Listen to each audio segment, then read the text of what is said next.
Guyyaa har'aa madaamiin dhaarra baastii gaafa gadana gadhiistu ani immoo bahee bakka mana argaa jirtan kanatti hin argame. Madaamiin koo waaqaa gaditti haa galateeffamtu.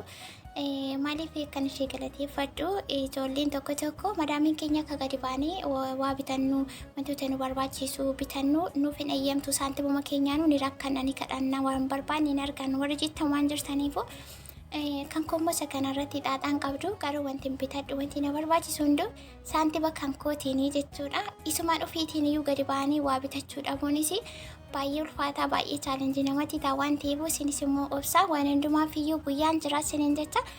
Egaa akkuma argaa jirtanii oolmaa koo guyyaa irraatti wanta baay'ee gaaffii keessaniifis deebii ta'uu wanti irraa barattan wantoota tokko tokko dogoggoran kanaan dura godhee wayii waan tokko tokko illee ni jira waan ta'eef isa kanallee isinitti himuuf hin deema. Bakka jirtanitti nagaan isiniif haa ta'u faamilii Kebeki sadii kanan baay'ee jaalladhuuf kabaju jirtu nagaadha miti ana jira galata waaqayyoo kunoo haaluma na argaa jirtan kanaatiin deebi'ee dhufeetiin jira. Mana kana warri haaraa taatan immoo isaa maamila maatii Family ta'uun irraanfatina viidiyoo laayikii godhaanii haga xumuraatti yoo obsa qabaattanii dhaggeeffattan ta'e keessumattuu qimamoonni kontiraata jirtanii waan baay'ee walirraatti barannaa isiniin jaa viidiyoo gabaabduu kana keessatti barumsa guddaa akka argattan gaaffii keessaniifis deebii akka argattan abdiin qaba. Gara viidiyoo kootti yeroo deebi'u kun akkuma asirratti argaa jirtanii har'a suuqii keessan ture. Yeroo hundumaa suuqiin deemanii sababni isaa wayituma gadi ba'anitti fedhii namaa daangaan qabu waan ta'eef wantoota tokko tokko bibbituun jira. Inni sun immoo adeemsa keessa mana keessatti tirkimirkii ta'ee ni baay'ata. Bakki tokko kaatee gara bakka biraatti yoo sochootu immoo sana qabattee deemuun baay'een ulfaataa. Biyya galuudhaaf illee yeroo biyya galtu kiiloon daangaa qaba.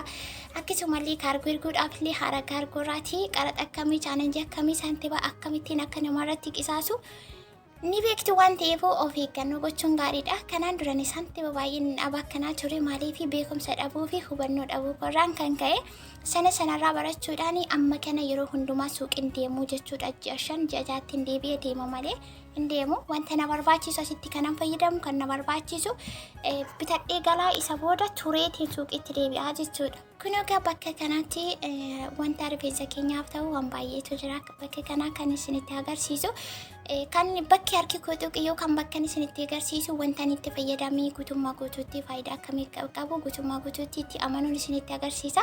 Warri suuqirran jiru eessa argannaa akkamitti bitachuu dandeenya waan itti fayyadamtu kana jettan biyya kamuu jechuudha. Qibaatiin ani itti fayyadamu guutummaatti intarnaashinaali irra kan jiru jechuudha. Intarnaashinaali jechuun akkuma addunyaa isaatti biyya keessa biyya alaa biyya kamiyyuu jechuudha. Egaa rakkoon warra gadi baatanii bitachuu hin dandeenye kanaafidha rakkoo malee suuqirraati wanta barbaadamee argamu otoo hin taane normaalii namni kamuu bahee kallattiidhaan waan argatee galuudha kan inni itti fayyadamu waan ta'eef kun egaa haaluma harkaa hartaniin wanti harkaanii tuttuqaa jiru isinitti agarsiisaa jiru kun harka tokkoon kaameraan qabeera waan ta'eef natti tolaa hin jiru. Wanta itti fayyadamee beeku waan faayidaa qabu waan nama miini waan nama rakkisne bitachuudhaaf illee baay'ee salphaa kan ta'e suuqii naannoorra jiru suuqii fageenyarra jiru suuqii alaa suuqii keessa biyya keessaaf ala biyya kamiyyuu jiraattanii waan argachuu dandeessanii jechuudha. Xiqqoo kanarratti gaaffii baay'ee kaastu waan ta'eef shaamboonan isinitti agarsiisaa jiru kunillee baay'ee gaariidha. Keessattuu rifeensa warra akka keenya rifeensa garda addaa qabuudhaaf yookaan immoo rifeensa afrikaanotaa jechuudha. Nutis afrikaamatti miti kan Afrikaa midhamne natti fakkaata. I don't know. Akkas natti fakkaata. Akkas jedhu san suuqii irratti yeroo isin gaafattanii rifeensa warra akkan keessanii rifeensa jajjabaata qabu baay'ee bareedaadhaan namatti dubbatu. Kun egaa haaluma argaa jirtan kanaanii kun immoo isaa kokonaatii qibaatii kokonaatiiti kanatti illee fayyadamii beekanii baay'ee gaariidha. Kun bakka kana batiikaa gosa batiikaa kana hidhee isinitti himuu hin danda'u. Garuu keessaa tokko fudhattanii itti fayyadamuu qabdu malee hundasaa jechuu koo miti. Qibaatiin baaziliinii fasaashiin isaallee ni jira. Bakki inni tuttuqaa jiru kuni jechuudha. Itti fayyadamee waan hin beekuuf kan manaa qabullee ni jira kan isin beektanii kalleessa hin gadda viidiyoo irratti kanaan hojjedhe. Kanaafuu fataazanaa ittanii iskiriinshoot gootanii madaamii keessanitti himachuu dandeessu. Warri madaamiin keessanis ni bittu yookiin immoo suuqii deemtanii kan argachuu dandeessani. Ijoolleen keenya garuu irra caalaa isa kana miti kan isin barbaadanii isa orderii irratti bittanii bakki isaa hin beekamne maalillee akka ta'e namallee gaafattanii namni irratti kuni faayidaa kana qaba miidhaa kana qaba isinii deebisuu hin dandeenye warratti xiyyeeffattu sun dogoggora keessan isa guddaadha. irra caalaatti wanti isin irratti xiyyeeffatanii keessaa filattanii itti fayyadamuu qabdan waan akkas baay'inaan suuqii irratti argamu waan akkasii normaalii manaa baatanii deemtanii saantiba keessaniin haala salphaa fakki salphaatti bitachuu dandeessantu gaariidha. Yoo rakkoo uumellee nama gaafattanii waan akkasitti fayyadameetiin akkasina godhee miidhaa akka nanarraan gahee jettan namni sun maal akka ta'e adda baasee beeka. Garuu waan onlaayinii irraa dhufee waan gamaa dhufee gamasii dhufee walitti daddabaltanii kan itti fayyadamtanidha yoo ta'e baay'ee miidhaa qaba. Waanuma kamiifachuudha. Waan nyaatamu ta'uu danda'a, waan rifeensaa ta'uu danda'a, waan fuulletti dibamu ta'uu danda'a, waanuma kamiyyuu xinniqaaqee fi of eeggannootiin itti fayyadamuu qabdu, bitachuullee qabdu saantiba keessaniifillee ilaalcha gochuu qabdu isiniin jechuun barbaade. Kun egaa haaluma argaa jirtan kanaan kun hundumtuu kan rifeensaaf ta'u kun qibaatiin kunillee baay'ee bareedaadha. Heerfuuddii kanattis fayyadamee beekaanii ammallee qodaan sadiiwwan sana biraadha jechuudha. Yeroo biraa viidiyoo irratti isinitti agarsiisuu hin danda'a. Heerfiiddiin kunis immoo warra akka keenya rifeensa jajjabaataa qabu baay'ee bareeda. Kan ammaa kun immoo shi'aa beeterii jechuudha. Shi'aa beeteriin illee baay'ee gaariidha. Bareedinii hedduu of keessaa qaba. Ofii kolli yeroon itti fayyadamu maal akka ta'e isinitti agarsiiseera. Fuulduratti illee akkasuma nan qaba waan ta'eef shaampoon kun illee baay'ee gaariidha. Keessattuu yeroo rifeensi keessa miicamu kan harca'u kan rifeensi keessan harca'u yoo ta'e shaampoon kun illee baay'ee gaarii viidiyoon isinitti mul'ate dheetii yaada. Amma kanatti kaameraamaaniin qaban ture garuu kaameraamaaniin koo ismaartii miti. Kaameraamaaniin koo hin sodaata. Kunoo fatiikaa laala gosa fatiikaa kan hidhee isinitti himuu hin danda'u. Anas keessaa kanan jaalladhu isinitti agarsiiseera viidiyoo irratti. Isinillee akkasuma keessaa filattu kokonaatiin illee kunoo waan baay'eetu jira jechuudha. Kun immoo qibaatii avokaadoo fi loomirraa hojjetame. Inni kun immoo foroforii baay'ee ariifii kan ta'e fatiikaa ta'e avokaadoo fi loomiis qabaa jechuudha. Qibaatiin kun kireemiidhallee waan ta'eef baay'ee gaarii. Bakka kanatti immoo waan ekstiraa qabu isinii arge. Ekstiraa jechuun waan tirfii of biraa qabu jechuudha. Kunoo shaampoo fi wanti qodaa guddaatti jiru kun batiikaa jechuudha. Isa kan otoo rifeensa keessan hin miicin irratti dibattanii kan ofirraa miicani.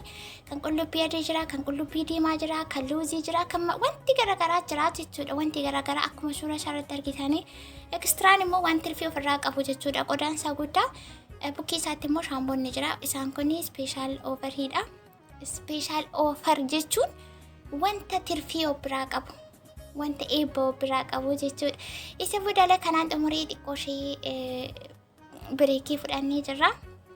Ana bichaa miti godinyaa kosin jirtu waan ta'eef xiqqoo ishee boqonnee isa booda gara kan biraatti ce'uuf deemaa jirra. Qammatti na wajjin jirtu dheetiin abdii qaba. Amma kana gara uffataa deemnee bituuf otoo hin taane waan tokko hin banneeni kana manaa ba'ee birrii baankii galfachuuf manaa ba'ee isa booda immoo wanti biteeraa san bite sana immoo yeroo biraa isinitti agarsiisa. Innillee baay'ee isin fayyada baay'ee irraa barattu. Achirratti illee mudannoo ijoolleen hedduun natti manna jira waan ta'eef wanta irraa xinniqqaaqee gootanii fi irraa barattanii isas immoo iddoo biraatti isinitti agarsiisa. Amma kana bakka uffataatti seenne uffata biyya kanaa akkuma argaa jirtan tirkii mirkii ugaa rabbee jecha waan namti tokko qirsiin qabu diizaayiniin qabu uffata namarraan bareedu miicaniin bareedu. Bakka maal jedhee isinitti uffanni biyya keenya akka barbaadde agaarratti lukaan gadi cafalladhee miicee osoon tokko siin uffatta. Biyya kana keessatti garuu yoo xiqqoo ishee caccabee osoon tokko siin uffatamu maashinii keessatti caccafaqamee baa walitti bubbutamee baa waliin sanamaan galu jechuudha. Kanaaf hinuma hin barbaachisu of eeggannoo godha. Kunoo bakka kanatti waan dubartootaa xiqqoo isinitti agarsiiseetiin jira. Yoo ta'ee ala kanarraa wanti isin bitattanii galtaa waan akka biraa waan akka andarweerisa jedhamu. Biraa jechuuni xuut mayaajaa andarweeriin immoo waan akka paantii ምናምን isaan kun biyya keenya keessatti baay'ee qaalii wuddii waan ta'aniifu kan alaa kun immoo baay'ee orjinaala.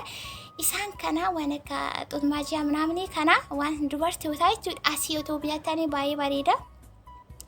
Kan kanarraa hafe immoo waanuma tokko ani kanaan dura asirratti muufaa kanarratti kisaaraa meeqa keessa galeera. Amma garuu baay'ee tokkon sodaadha.